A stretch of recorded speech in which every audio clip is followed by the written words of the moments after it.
Well, greetings to you. I'd like to return to an old video, if I may, that I made a month or two ago on, if I may call it such, the Great Invasion of Dover. The Great Dover Invasion, which is what I call it, which is what it is. And this has been going on now for nearly 2 years. It's an absolute national disgrace with these people pouring in from France and Belgium. They're pouring in very significant numbers, building up over time. We don't know who they are. Where they've come from. Most of them apparently don't speak any English, and they are building a big problem for us, especially as we don't quite know what to do with them. And they're being disseminated around the country, sometimes going to sort of rural parts of the country which has no facilities for them, no infrastructure to look after them, so on and so forth. And of course they're nearly all young men. And of course with young men comes high testosterone and all that kind of business, and so on and so forth, none of which I need to explain to you. So we have a problem.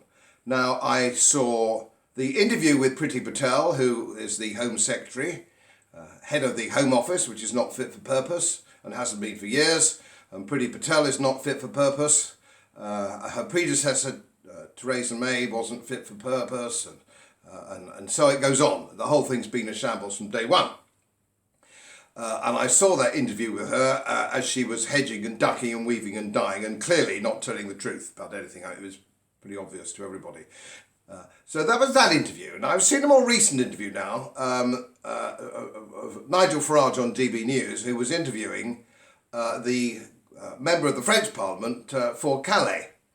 And all credit to Nigel, he's done a very good job in exposing this. He's been down at Dover now for nearly 2 years exposing this when nobody else wanted to know. So he's done a good job on this by exposing this. And now at least the ITV, I think, have come onto it and they're looking at it and beginning to see for what it is. It's a disgrace that it's had to go this far.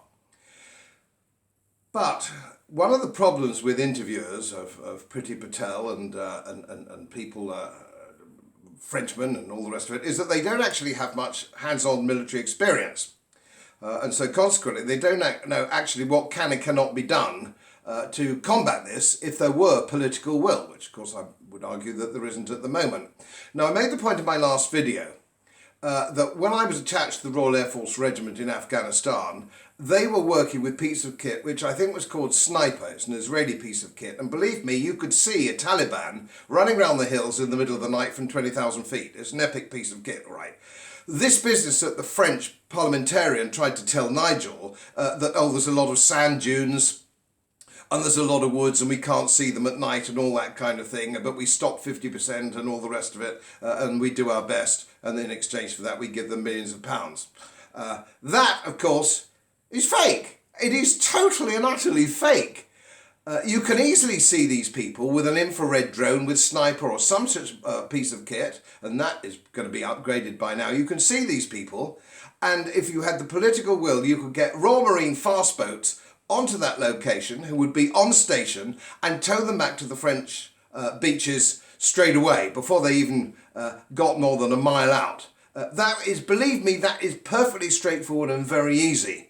I'm standing in front here of an old ship you'll recognise, my subscribers will recognise, of course, very clearly. It's HMS Victory. We ran an extremely efficient blockade in the Napoleonic Wars of France with chaps in the main-tops just with a telescope. So don't tell me we can't sort this out with the modern kit that's available to us. What we don't have here is political will.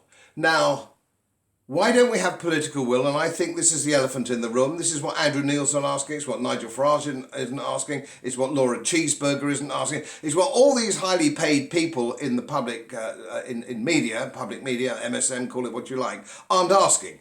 The question is, we know it's ridiculous to suggest this can't be stopped. We know that the British Border Force is in direct communication with the French Navy, and the Border Force take over from the French Navy when these things are shepherded across. We know that, don't we? Because everybody admits that. We've seen it. You've seen it on television screens. What else do we know? We know that their boats are state-of-the-art. Their life equipment is state-of-the-art. The outboard motors are very new and very expensive. To try and pretend that these people can raise the sort of money to pay for that from some sort of mythical gangsters on the French coast is simply ludicrous. This has to be with the conspiracy of the British and the French government. This is a deal that's been signed secretly by our civil service, I suspect under Theresa May's government, that we would take the pressure off Canada by taking these people, but it would be politically unpopular if we did it in an overt manner. So you keep sending them across, we'll pretend that there's nothing whatsoever we can do about it. The whole thing has been fake from start to finish. It could be dealt with. Now this is the question that needs asking, not can we do it at night, can we do it in the day, can we turn it round? What we actually need to do is get a grip of this politically, tear up whatever secret agreement we've made, and clearly we've made one, get our Royal Marines on the case, using this state-of-the-art equipment, and tow them back to the French and Belgian beaches. And we need to do that very quickly. And if we say we don't have the ships and we don't have the money, we can stop paying the French these millions of pounds and commission these fast boats that we need, and we can bring the bulk of the Royal Navy back, which is under command in the China Sea of the United States. Wasting money, wasting time.